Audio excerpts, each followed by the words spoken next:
Oh my God, the trio is back. The trio I'm is so back. excited to be with you all again. I feel like my I schedule miss you is guys. sipped. I miss you guys. I know. I feel like I saw you in person and then Never not saw you again. digitally until now. This is Kate's third night having to hang out with me this week. It's been great. That's nice. Mhm. Gives you a lot. I feel like it's always a nice way to spend time when some things aren't as fun. It's like something to look forward to. Yeah. I'm just recording like crazy right now.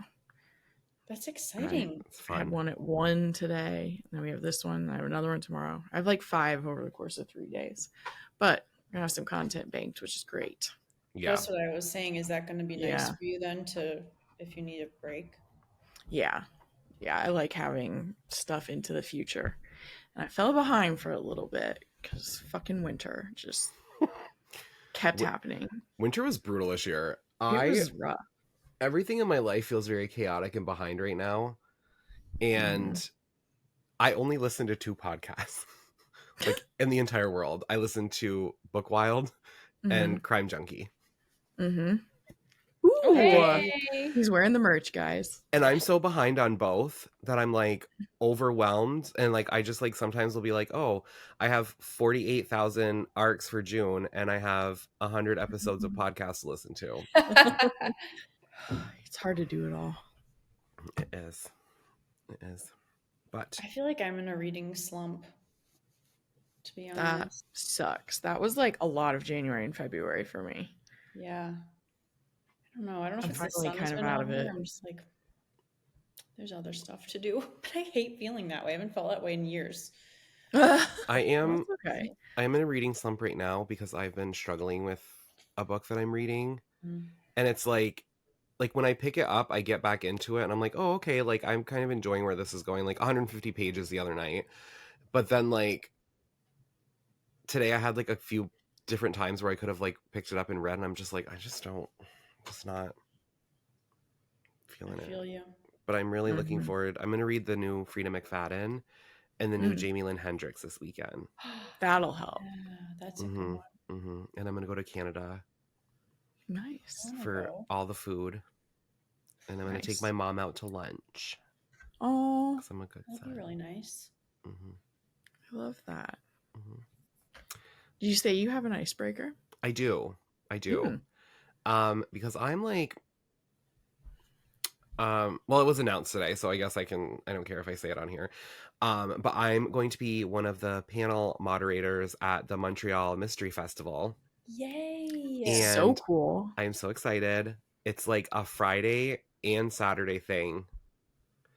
But I'm like going to Montreal Thursday night and I'm going to check into my hotel. I'm going to say Thursday, Friday, Saturday, and then come home Sunday.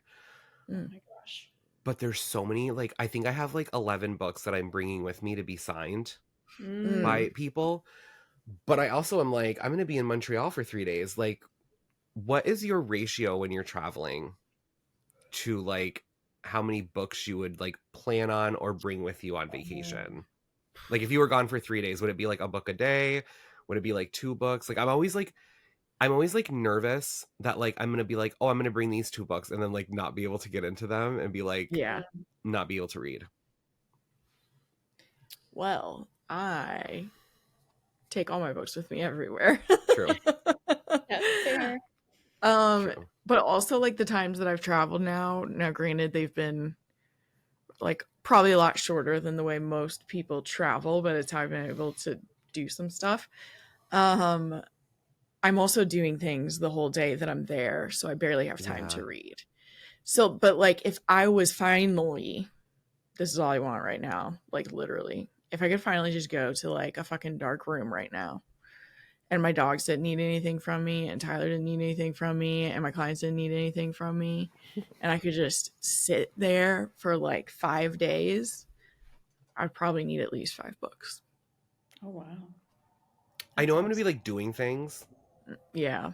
And I'm going to be busy and I'm going to be shopping and I'm going to be eating like everything that I can find.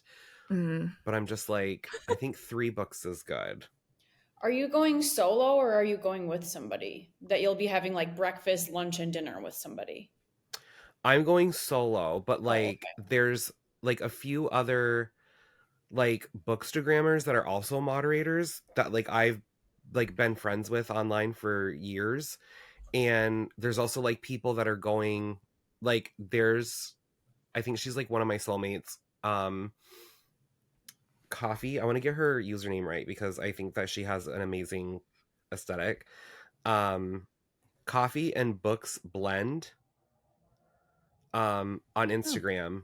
I love all of her pictures, but we really like bonded over our like mutual love of like the same books. But then like we also like randomly realized that like we also love like 90s and early 2000s horror movies, even like the ones that everyone else is like, oh, this movie sucks, like Valentine with Denise Richards in it. We both like love. So like she's going to be there and she lives in Montreal. So like I'm probably going to be hanging out with people a lot too. That's so cool. Like we're probably going to get dinner and like go to like Indigo. And are you flying? No, I'm driving. Oh. Because it's yeah. like an hour, maybe an hour and a half for me. You're like such a faster reader than I am because like it depends to me like if I'm going to a resort or like a time where we're going to be driving a lot or flying a lot, I'll probably be able to read more, but otherwise I feel like I'm a book every maybe 2 to 3 days. I don't know. That's probably what's going to be realistic for me. Like when Yeah. I went to Vermont for what was it, 3 days? I was there, I think. Yeah. I brought one book and I didn't even finish it. I think it depends if you can really focus because even sometimes I'll be Yeah. sitting with my Kindle and if like I'm people watching too much, it's like I could be reading right now and it's just like barely happening. So it's, Yeah. you know.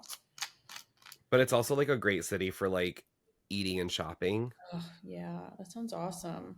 And I'm gonna have like all of my clothes and then like 11 books that I want signed. So I'm like, I don't want to show up and look like I'm moving to Montreal officially. Even though I'd like to. Who are you seeing authors wise that you like know you want books signed by? Yeah. Let me see here. I have the whole list because it's so exciting. Samantha Bailey.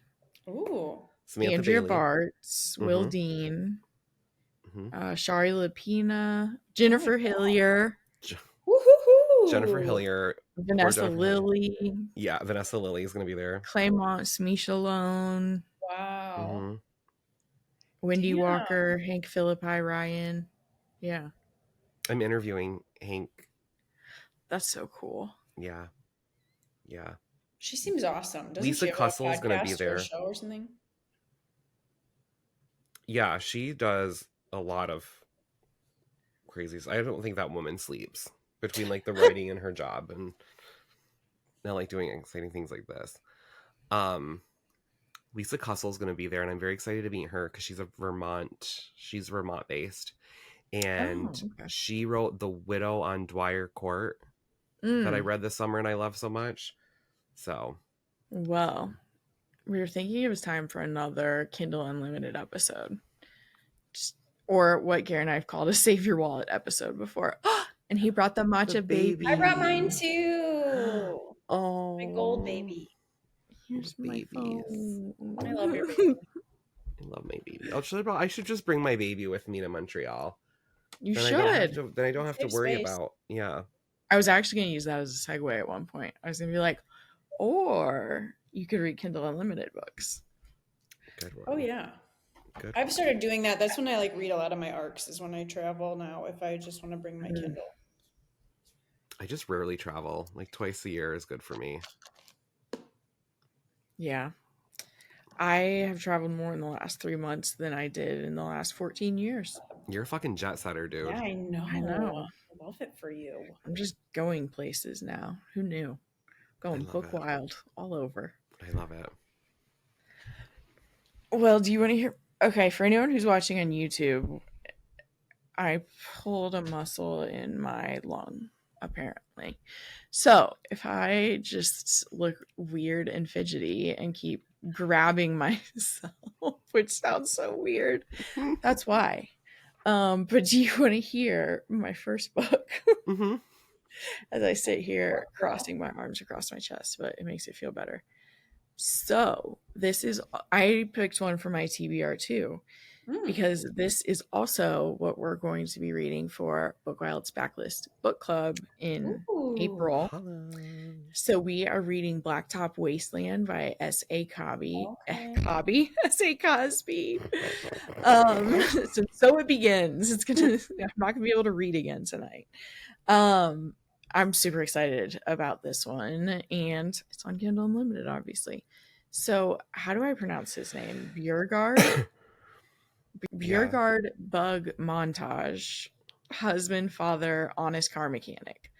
But he was once known from North Carolina to the beaches of Florida as the best getaway driver on the East Coast, just like his father who disappeared many years ago.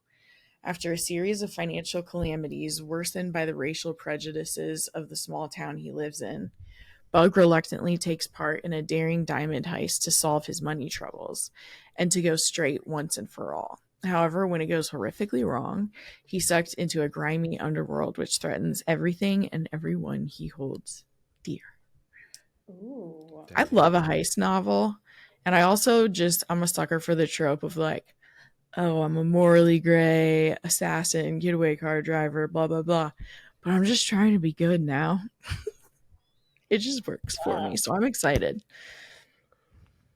All of S.A. Cosby's books, if they were written by anyone else, I would not want to read because they're like action packed, or like, you know, like there's certain things that I'm like, oh, that's not like usually what I like in a thriller. But like whenever he writes something, I always am like, no, I'm going to read this. And like, they're always 5 stars. Like that book is so good. Razorblade Tears is incredible. You're going to love it. You're going to freaking love it. I'm so excited. Yeah. Did you read I might read it next. What's his other one? Well, no.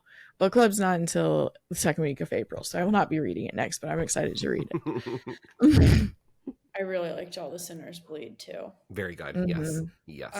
If anybody is an audio person, he has all the same person reads all of his books, and his voice is that's cool. Very attractive and buttery. Ooh. So we missed your audiobook editions. I know. I just am like, I don't read a lot of books by men or like listen to a lot of books narrated by men. So when there's like a sexy voice, I'm like, okay, let's go. Let's go. I love S.A. Cosby. I'm like thinking about it, and I think like he's one of the only male authors that I like continuously buy. I was thinking about that lately. There aren't too many for me. It's him and Max Walker. So it's either like Southern noir or like gay stuff. Gay stuff. I have noir. Rob Hart and what other men have I spoken to? I don't know. I guess Marshall Clark. Yes, Marshall for sure. But who else? Are there other men that Marshall with the mouth like a sailor. Marshall Sailor Mouth. So fun. I really don't read books from any male perspective. So sometimes like Jamie Lynn Hendricks, I'm like, oh, a male perspective. Okay. Yeah. No. I just love his books have so many layers. Like they're not only entertaining, like he's able to weave in this like commentary that's important, but it's also like you're in it for the story too. Good one. Very good one. Yeah. I actually have one by a male author as well. Ooh, we're branching out today. This is one I have read. So diverse. Over and over and over again. I've read this probably 4 or 5 times. And I'm not going to shut up about this book until everybody and their mother reads it because it's one of my favorites and I love it. And it's called Valentine by Tom Savage. It is about Jillian Talbot, who seems to have everything: a lovely home in Greenwich Village, a small circle of close friends, a handsome and passionate lover who just proposed to her, and a glamorous career as a best-selling author of suspense novels. Her writing has captivated thousands of fans, but she has always been safe from the terrifying scenes she creates until now. Somewhere in the shadows of New York City, someone is watching her. He knows her every move, her every fear, almost before she knows it herself. He is as devoted as a lover, courting her in his own mysterious way, leaving notes in her mailbox, gifts on her doorstep, and messages on her answering machine. His motives are as cryptic as the name he goes by, Valentine. But his intentions are deadly clear. For Jill Talbot, the terror has just begun. Wherever she runs, he will find her. And soon she will meet him on his terrible day of judgment, his triumphant day, her darkest day, Valentine's Day. God, that sounds creepy. It's so freaking good. It is one of my favorite twists in a thriller that I've ever read in my entire life. And you've talked about this book since I've known you. I need to read it. I read this book in 2001. Wow. And I have been since, because it's a movie. Well, there's a movie called Valentine. I was going to ask if it's the same. David Boreanaz and Denise Richards, but like the book and the movie are completely different, because they basically were like, we just want to have the rights to the name. Mm-hmm. So like when the movie was coming out, I was like, well, I'm going to read the book first. And then I read the book and had different expectations. I love them both separately, but like the book has one of my favorite twists in the entire world, and it is so freaking good. Damn. It only has 1,100 ratings and 141 reviews. Isn't that crazy for being out that long? Good thing you're hyping it. Mm-hmm. 3.94 is pretty good. Mm-hmm. Yeah, it is. Yeah. I mean, it's a little dated, you know, like it's from like the 90s. So like, it's like a little like dated in some aspects, but it's like one of those like comfort creepy, you know what I mean? Like it doesn't go like too dark or too far, but it's like a stalker novel, and it's fun. Nice. I love that. We love being stalked. So much fun. You do. Yeah. I wish. I do not claim that energy. Yeah, I very much like being left alone. The first one that I actually saw this a while ago. I think Kate had brought this one up to me, and then I just keep seeing it all over, and then I saw it was Kindle Unlimited, but my library hold did come in today to go get it, because I'm being part of the resistance, you know. Same. As much as I can. I feel like I need to go make a library video. Well, I just remember there was someone that was like, check them out. Like, no one knows if you read them or not. Like, but that's a good point too. But I don't know if I'll get to it. I might have to do some on my Kindle. I'm not sure. We'll see. But it's The Devil and Mrs Davenport. I've seen so many good things. I honestly, like we've talked about with the Marcus Cower, the one that you really love, Kate, that we don't know if we would get. I was like, I don't know if this one will be like that, or if I'll be able to like easily digest it, because I think it is technically horror. So I'm interested to see what it's like. But I heard rage and I was like, let's go. So the first day of autumn brought the fever, and with the fever came the voices. Missouri, 1955. Loretta Davenport has led an isolated life as a young mother and a wife to Pete, an ambitious assistant professor at a Bible college. They're the picture of domestic tranquility until a local girl is murdered and Loretta begins receiving messages from beyond. Pete dismisses them as delusions of a fevered female imagination. Loretta knows they're real and frightening. Defying Pete's demands, Loretta finds an encouraging supporter in parapsychologist Dr. Curtis Hanson. He sees a woman with a rare gift, more blessing than curse. With Dr. Hanson's help, Loretta's life opens up to an empowering new purpose. But for Pete, the God-fearing image he's worked so hard to cultivate is under threat. No longer in control of his dutiful wife, he sees the devil at work. As Loretta's powers grow stronger and the pleading spirits beckon, Pete is determined to deliver his wife from evil. To solve the mysteries of the dead, Loretta must first save herself. I'm glad you brought this one up again. Yeah. I am too, because especially it being on Kindle Unlimited, like this sounds so good.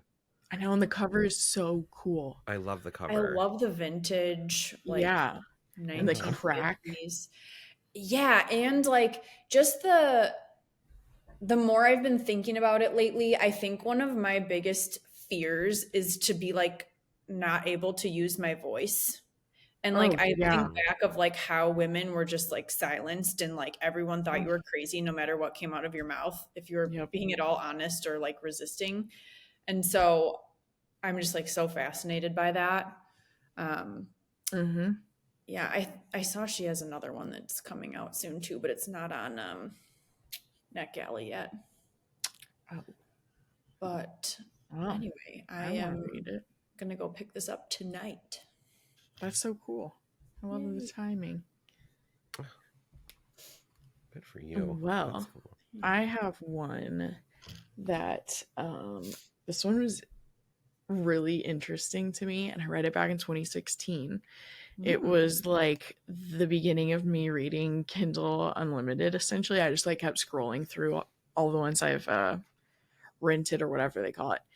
But it's cool because there's a very interesting book within a book thing going on. It's called Fractured by Catherine McKenzie. So I'll tell you the synopsis and then I'll get into what I was mentioning. Julie Prentice and her family move across the country to the idyllic Mount Adams district of Cincinnati, hoping to evade the stalker who's been terrorizing them ever since the publication of her best-selling novel, The Murder Game. Since Julie doesn't know anyone in her new town, when she meets her neighbor, John Dunbar, their instant connection brings measured hope for a new beginning. But she never imagines that a simple, benign conversation with him could set her life spinning so far off course. After a series of misunderstandings, Julie and her family become the target of increasingly unsettling harassment. Has Julie's stalker found her, or are her neighbors out to get her too? As tension in the neighborhood rises, new friends turn into enemies, and the results are deadly. So this one I read first. I think it came out first too. But the like very unique thing about it is that then she also wrote the book, The Murder Game. So that's like its own separate book that's like dark academia of like law school students essentially, and that they kind of always play this game of like it reminded me a lot of How to Get Away with Murder is what the murder game is like. And so then Fractured is like what she wrote first about the novel or about the author of that novel. So it was just like so unique reading. That's so freaking cool. Yeah, reading those two together, and I saw that and I was like, oh yeah. And it's still on Kindle Unlimited. I saw it. It's so funny that you brought that up because I think I was looking for things to talk about today and I saw this title and cover and I was like, oh, that looks good. Yeah. I loved both of them. I really like her. I really like her. I've read a few of hers and I almost picked one. I almost picked one of her books. Sorry, not I know. I was like torn between some. I don't know why that came out as I know. I was like, you were there? Are you my stalker? I was watching you. Oh my god, I would love that. You would be the best stalker in the whole wide world. I feel like she'd just be like, hey. She would just be like, oh, you need some alone time? Okay, I'll go home now. But see you tomorrow. Bye. See you tomorrow. You just don't know when. Doodles. Yeah. Yeah, she's cool. I really liked I'll Never Tell. That was like her summer camp. Yes. It's so good. Really good. So good. Okay, I might need to. Have You Seen Her? I think is really, really good too. Yep, that one was good. That's the one in like the national park, right? Kind of like an outdoorsy one. Not my vibe at all, but so good. So good. The way like the cast came together was fascinating. Which one was that? Have You Seen Her? Have You Seen Her? Have you seen her? The textbook blue and neon yellow text one. I remember reading that. Books, you gotta have one. I remember reading that when I first got Murphy. Like I only had him for like a few days, and he was like a bad little puppy, and I was just like, He's a bad little puppy. Well, it came out in 2023, so I feel like she was ahead of the times on the cover. Yeah. She's Canadian too, isn't she? Montreal. Yes. Born and raised. Exciting. Yeah, she's at that at the event you're going to be at. Cool. Speaking of Canadians. Yeah. Nice. Canadian Ladians. My favorite Canadian Ladian, Jennifer Hillier. Nice. Ooh, which one? Gare Indeed Reads presents a book that I've never talked about on the podcast ever. Whoa. Called The Butcher, which Kindle Unlimited, but also if you are a paperback fan, it just came out in a new paperback cover and it's like sick. It's like a red cover with like a huge axe on it. I need to go buy it tomorrow because I have like the mass paperback and I spent way too much money on it. But The Butcher is so much fun. It's so dark. Cozy in for a serial killer thriller. A rash of grisly serial murders plagued Seattle until the infamous Beacon Hill Butcher was finally hunted down and killed by Police Chief Edward Shank in 1985. Now, some 30 years later, Shank, retired and widowed, is giving up his large, rambling Victorian house to his grandson, Matt, who he helped raise. Settling back into his childhood home and doing some renovations in the backyard to make the house feel like his own, Matt, a young up-and-coming chef and restaurateur, stumbles upon a locked crate he's never seen before. Curious, he picks the padlock and makes a discovery so gruesome it will haunt him forever. Faced with this deep, dark family secret, Matt must decide whether to keep what he knows buried in the past, go to the police, or take matters into his own hands. Meanwhile, Matt's girlfriend Sam has always suspected that her mother was murdered by the Beacon Hill Butcher, 2 years after the supposed butcher was gunned down. As she pursues leads that will prove her right, Sam heads right into the path of Matt's terrible secret. A lot going on. I haven't read that one. It is. When I read it last year, 2 years ago, it was probably one of the darker books I've read. I was gonna say it's really dark, right? Yeah. Yeah. I think I will honestly say the only book by her that I would not consider like super dark is Little Secrets. Yeah, that one seems really universally recommendable for unless like, I mean, it is child disappearance, but I feel like still a lot of people would be able to handle that one. Everything else is like very disturbing. Yeah. Oh my God, she's such a fucking little angel. She's amazing. She's like, I would say she's my author soulmate. Oh. Like every book that she has written, I feel like was written for me. Like it's something that I like love in a thriller. I remember when I first started listening to this podcast, you guys talked about her a lot, and Gare's like, oh my God, and her hair is so good. And I like looked it up and I'm like, her hair is so good. She's fucking amazing. I'm going to say something to her in Montreal about her hair. Yeah. And I think I've actually said that to her before too. Like if you decide to stop writing, like please don't, but like I will gladly see you as like a Pantene Pro V model. Yeah. I know. That was and she's got like I learned such a about cute her from face Gare, too. I know. Like I could just see her like smirking and like flipping her hair in a Pantene Pro V commercial. Yeah, and like lip gloss. Yep. Yeah. Wow. Yeah, I love her. A little crush on Jennifer Hillier moment. Woo. So my next one, I actually had to look at our list like 3 times because I was so surprised that it hadn't been talked about, but maybe it hasn't been on there for that long. Is Sally Strange Diamond by Liz Nugent. Strange Sally Diamond. Oh, sorry. I always say it wrong every single time. Sally Strange. I like it though too. I like Sally your version Strange better. Diamond. I think I've done that every single time I talk about it. Anyway. I like yours better actually. I know. But where does it come from? Like, and I know, and the thing is like, it drives me nuts when people do that. I'm the king. I never You're safe with us. I never get a title right ever. I love my dad, but he'll say like Chipotle, and that one drives me Snape nuts. from like every time he talks about Harry Potter, which he read, and I'm like, oh, cool, we can talk about that. He calls Snape Snipe, and like all the names are wrong, and I'm just like, that was so Midwestern, Dad. I know. Snipe. I know, and I'm just like, there's so much to laugh at. And I'm like, okay, and so I just like let it go, but it's like something I notice all the time. So when I do it, I'm like, no, that was just a funny like brain flip for you. I know. My mom does it, and it's just like I'm like, Kathy, like she says cheft with a T instead of what chef. What does she say? Cheft. Instead of what? Chef. Chef. Oh. And if you correct her, she's like, I don't give a shit. You know what I'm talking about. So we have like the same personality. Okay. Oh yeah, my I love gosh. that. So I think it's just like a parent thing. Yeah. Okay. Her name is Sally Diamond. Strange Sally Diamond. Okay. Sally Strange Diamond. Okay. Sally Diamond cannot understand why what she did was so strange. She was only doing what her father told her to do, to put him out with the rubbish when he died. Now Sally is the center of attention. I always miss it when I'm reading the synopsis. What is it? Don't make Kate laugh. I muted myself. My dog has just been losing his mind. I'm like, what is happening? Okay. Okay.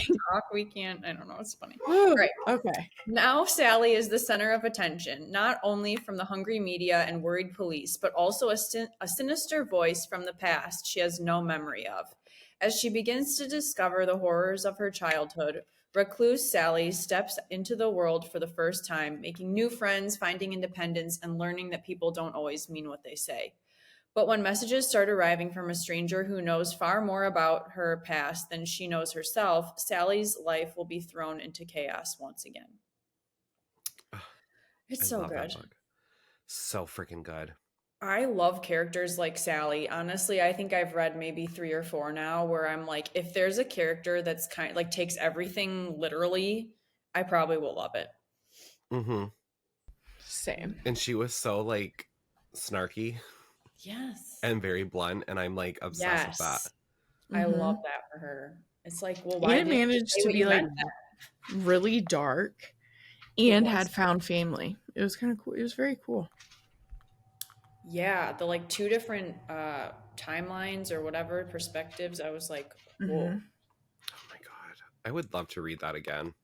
Yeah, because I have such a bad memory. I just like remember like loving it, and then I remember like there being something in it that was very dark that I was like, wow, I was not expecting that. That's wild, because I feel like you have the best memory about books, or maybe just sometimes. I don't know. Maybe if I read them more than once. one. Like quote shit. But I love that for you. I wish I could do that. I want to quote Parker Posey from White Lotus. Do it, you can. One of my friends did last night at dinner. That's a dinner we should have been at. Tsunami. Nami. I can't do it. Buddhism. Piper, no. I love this. And then she's like, lorazepam. There's something about having a seizure that she said. Oh, yeah. She's like, I almost had a grand mal seizure. Yes. I forgot we were talking about, but one of my friends busted that out. I love when she was like, no, I'm out of lorazepam, so I'm going to have to drink myself to sleep. That was hilarious. So indignantly, she's like, now I'm going to have to drink myself to sleep. Like, it's such a task. I don't know if I've said on the podcast already that the father character, Mike White, told him to go watch Southern Charm, and he is channeling Thomas Ravenel, and she's channeling Patricia from Southern Charm. Damn. And if you watch, I don't watch it as much anymore. I haven't watched any of it this season. But I've seen past seasons, and I was like, oh yeah, this is perfect. I was showing Tyler clips of them, and he was like, those are the real people. I was like, yeah, these are real people on reality TV. Real. There's a Scream connection that I just found out the other day. Because Parker Posey was in Scream 3 with Emily Mortimer, who was like, she's like a British actress. Emily Mortimer's son plays Victoria's son, Lachlan. Whoa. Yeah. That's kind of cool. Oh my gosh, what do I think about her all the time? Oh, she was in Newsroom. So my next one is Like a Sister by Kelly Garrett. So good. And I love Kelly Garrett. When the body of disgraced reality TV star Desiree Pierce is found on a playground in the Bronx the morning after her 25th birthday party, the police and the media are quick to declare her death an overdose. It's a tragedy, certainly, but not a crime. But Desiree's half-sister, Lena Scott, knows that can't be the case. A graduate student at Columbia, Lena has spent the past decade forging her own path from the spotlight, far from the spotlight. But some facts about Desiree just couldn't have changed since their childhood, and Desiree would never travel above 125th Street. So why is no one listening to her? Despite the bitter truth that the two haven't spoken in 2 years, torn apart by Desiree's partying and by their father Mel, a wealthy and influential hip-hop mogul, Lena becomes determined to find justice for her sister, even if it means untangling her family's darkest secrets or ending up dead herself. Ooh. All of her books are voicey, and I think that will carry me through a book. Not that I'm saying that's the only thing that carries me through this one, but she has sarcastic characters, and I love it. I love snarky. I like that too. Mm-hmm. Dang.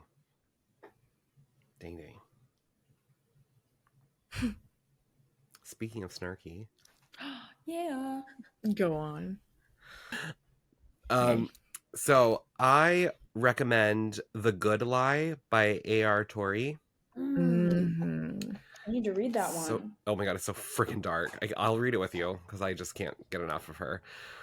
6 teens murdered, a suspect behind bars, a desperate father. In a case this shadowy, the truth is easy to hide. Psychiatrist Dr. Gwen Moore is an expert on killers.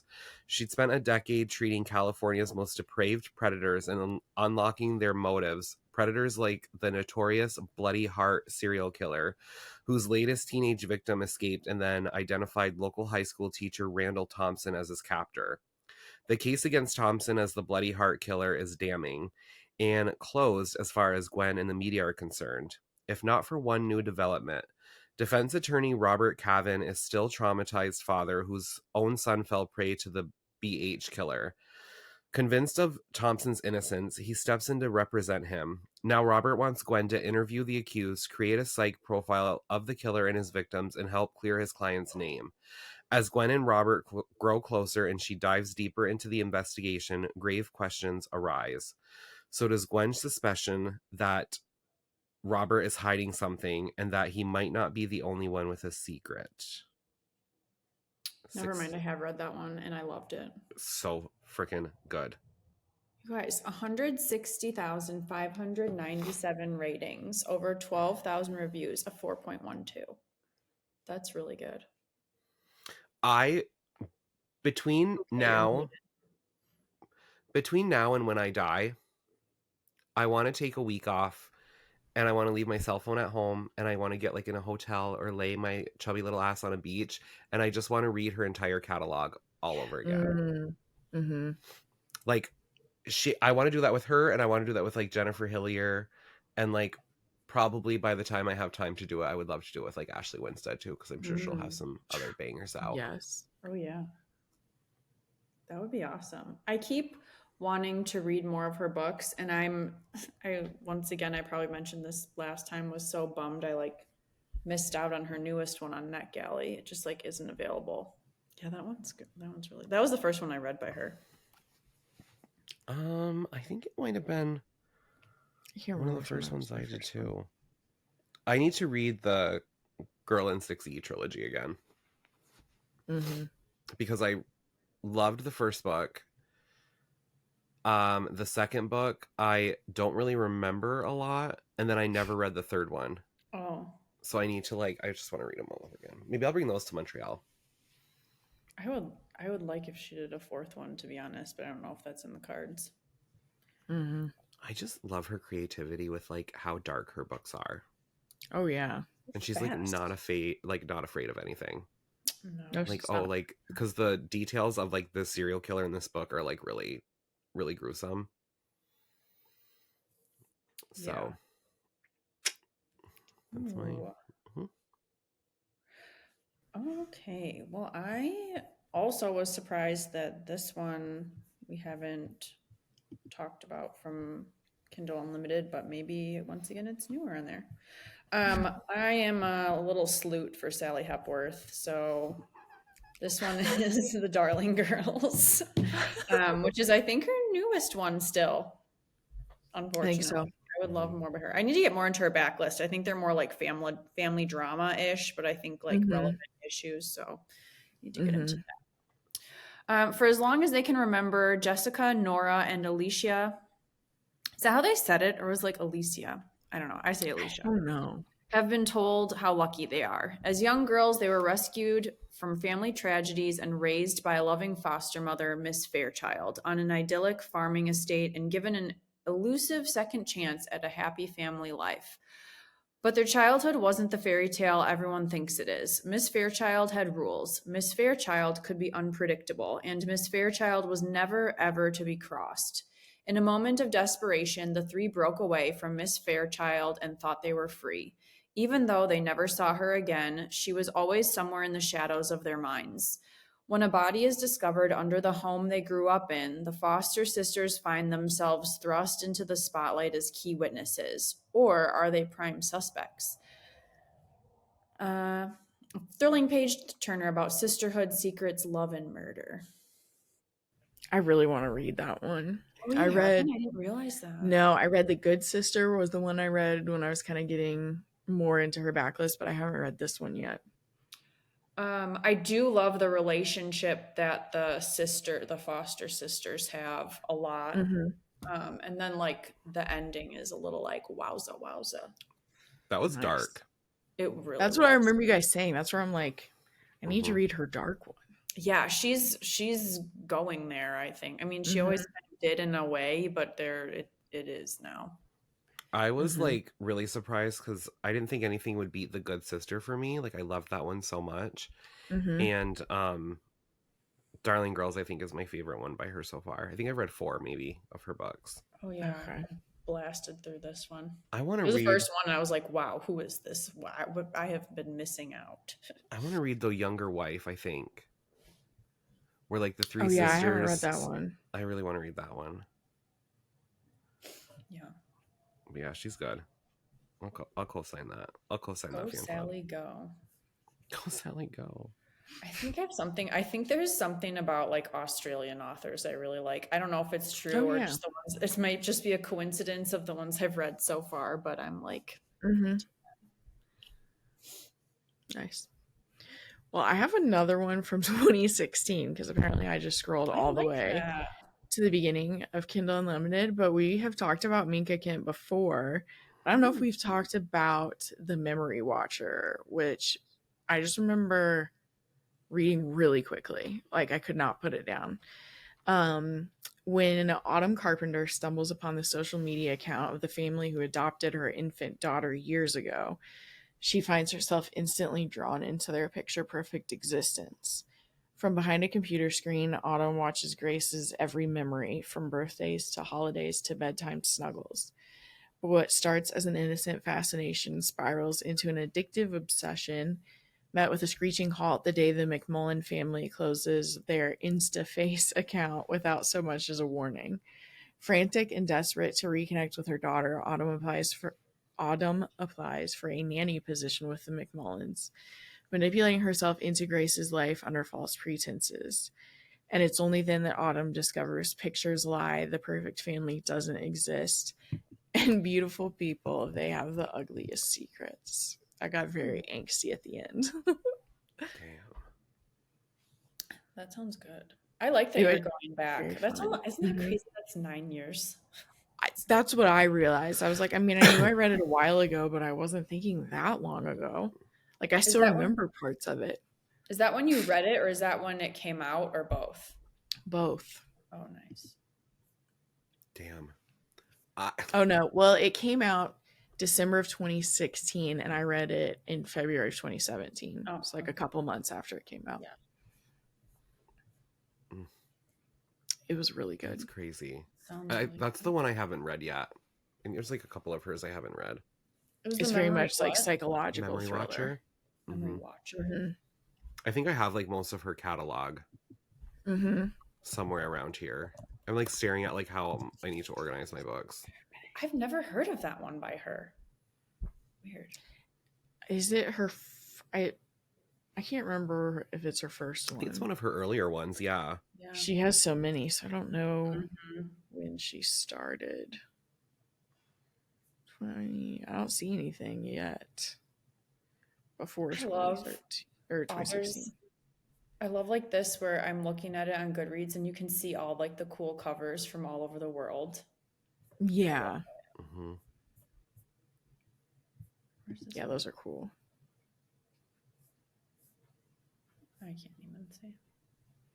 Polish. That one's cool. Okay. Well, I have one. It's a little bit of a step in a different direction. Not for me, but this is one that's on my TBR, and it is a dark hockey romance. Ooh. Dark hockey. Okay. Dark hockey, full of trauma. Let's go. Full of trauma. Yes. Ricochet by River Hale. And I hate how they set up synopsis with romances sometimes, but Callum Hayes' perspective is the first time I witnessed death was my mother's when I was 8 years old. It devastated me. The second was at 16 when I stumbled on my stepfather's body after he was brutally murdered. That one screwed me up in a different way. Since then, I've kept my shadows at bay, my secrets locked up tight.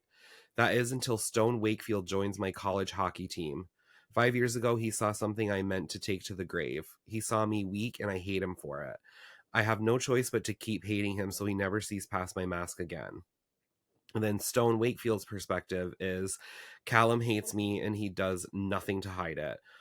While that makes it easy to get under his skin, it presents a problem on the ice. However, the bigger threat is growing need to protect and possess him. When I start to wonder if he's just obsessed with me as I am with him, I'm not sure if I can stay away. I know I should be because I have secrets of my own, but what if the darkness in us both is the piece we've each been missing? Callum Hayes is mine. He just doesn't know it yet. Oh, I do like an enemies to lovers. Give me some toxic hockey butts. Sign you up. Sign me up. I'm so excited.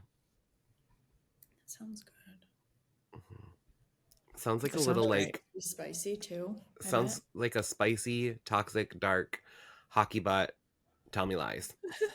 Oh yeah. Mm-hmm. Mm-hmm. Mm-hmm. Cover's cool. Yeah. There's so many books called Ricochet. I couldn't remember the author when you said it, but then it has like that exact thing, a dark hockey romance. Yeah.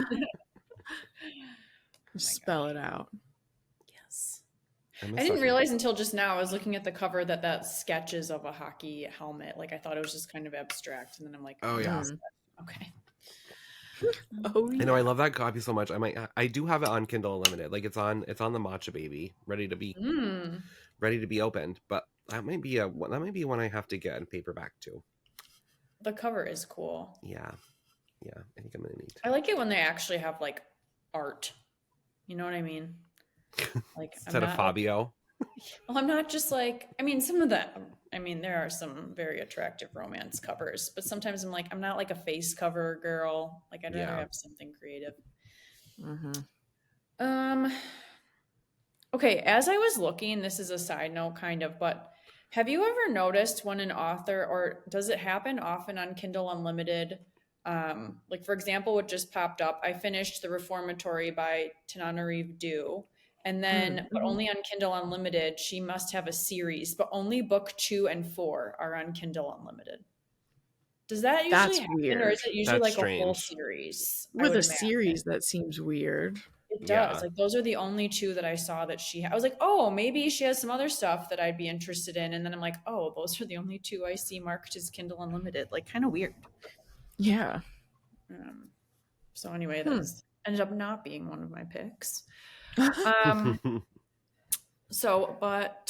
anyway, I am going to my good old Ms. Noelle W. Eiley. One of her, she has so many friggin' books coming out, but this one is one of her newest historical fiction based on a real event called None Left to Tell.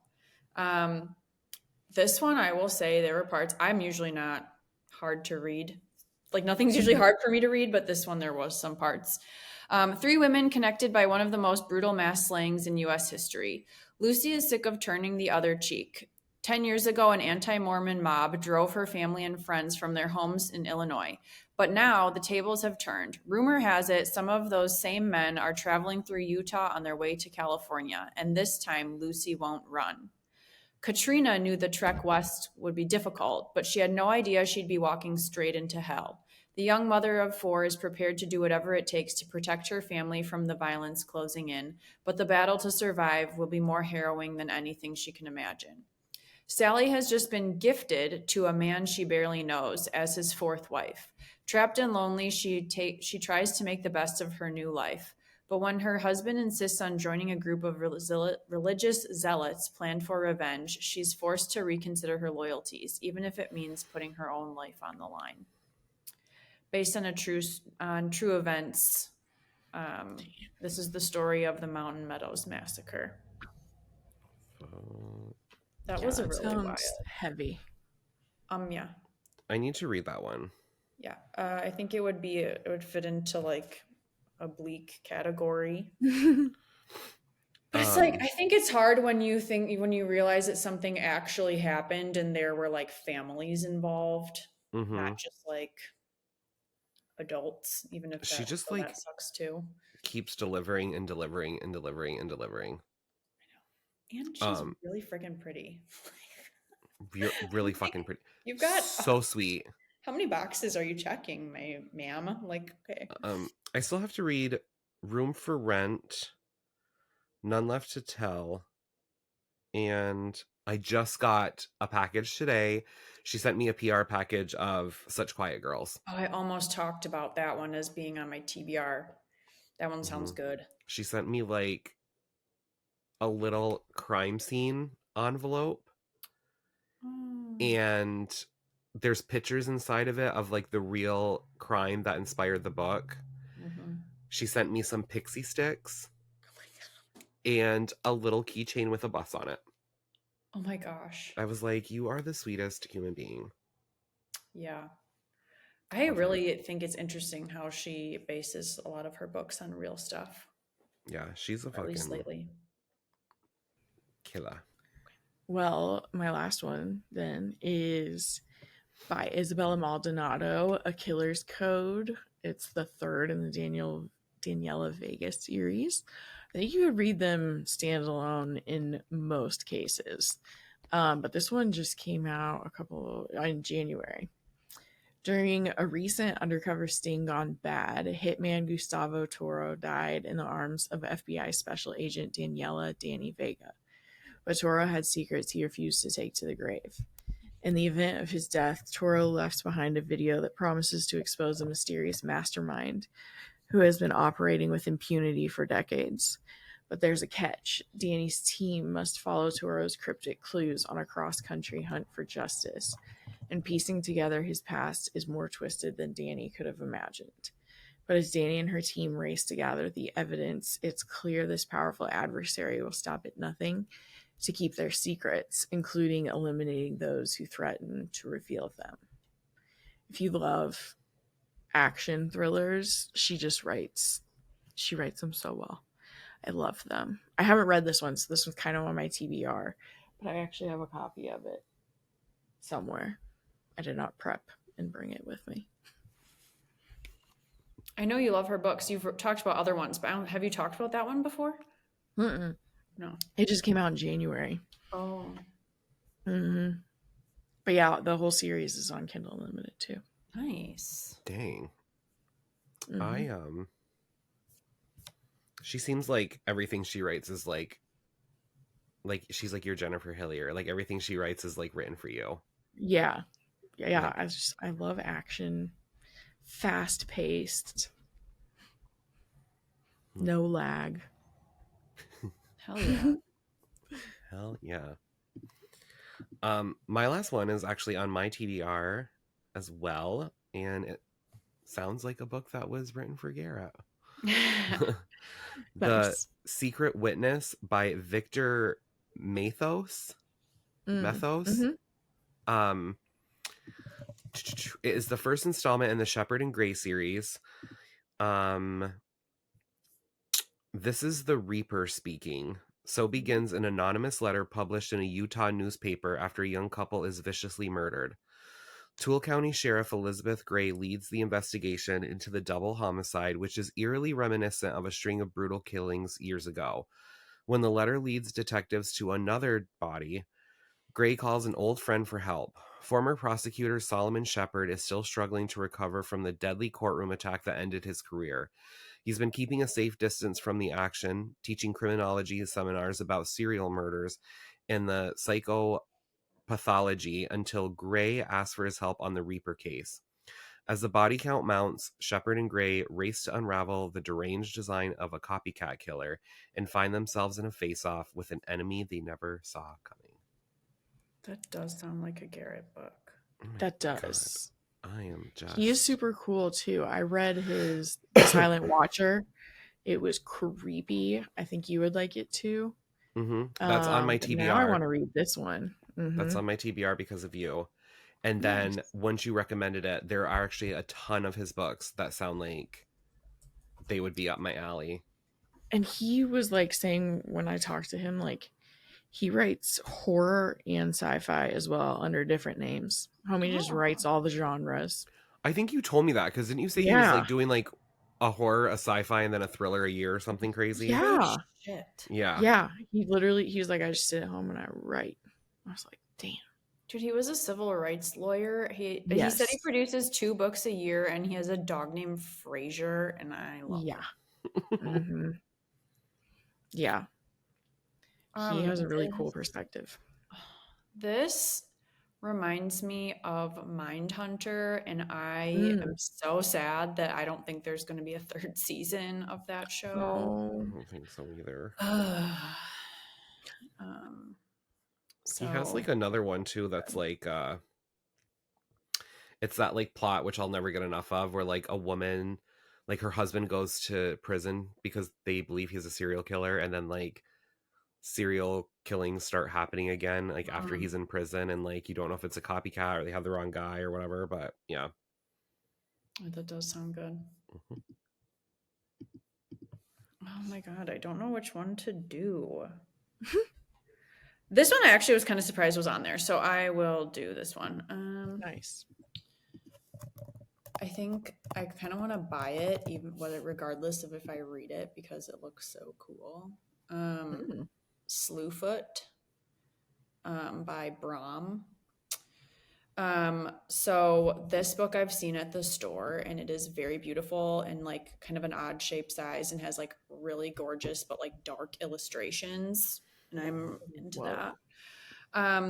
Set in Cologne, I have heard from some people it is a little on the slower side, but I've also heard it's a really good revengey, ragey book. Set in colonial New England, Slewfoot is a tale of magic and mystery, of triumph and terror, as only the dark fantasist Brahm can tell it. A spirited young English woman, Abatha, arrives in a Puritan colony betrothed to a stranger, only to become quickly widowed when her husband dies under mysterious circumstances. All alone in this pious and patriarchal society, Abatha fights for what little freedom she can grasp onto, whilst trying to stay true to herself and her past. Enter Slewfoot, a powerful spirit of antiquity newly woken and trying to find his own role in the world. Healer or destroyer, protector or predator. But as the shadows walk and villagers start dying, a new rumor is whispered. Witch. Both Abatha and Slewfoot must swiftly decide who they are and what they must do to survive in a world intent on hanging any who meddle in the dark arts. I think I'm picky about it, but I do love witches. I love revenge. I love... I'm excited, or I'm intrigued by the illustrations in a thrillery, well, it's not thrillery, horror fantasy. I love that cover. Like, these are the illustrations, and they're fucking cool. Whoa. In my opinion. Whoa. Like those like dark art kind of things of like creatures. And like if I was just listening and not looking at the screen, I'd be like, Steph, that sounds so stupid. But like if you see it and you kind of like what's the word I'm looking for to describe this? I don't know. I am not good when it comes to talking about But art. In the episode I just Gare- recorded with Gare, I kept calling illustrated covers cartoon covers, so I am not the right one. I would say like folklore art. yes, I would say it very much has a lore like feel to it. It does say A Tale of Bewitchery. Yes. Good job. Little- Thank you. Good job. I wouldn't have party thought animal. of that on my own. I think it's helpful though that lore meme is going around. It does. Like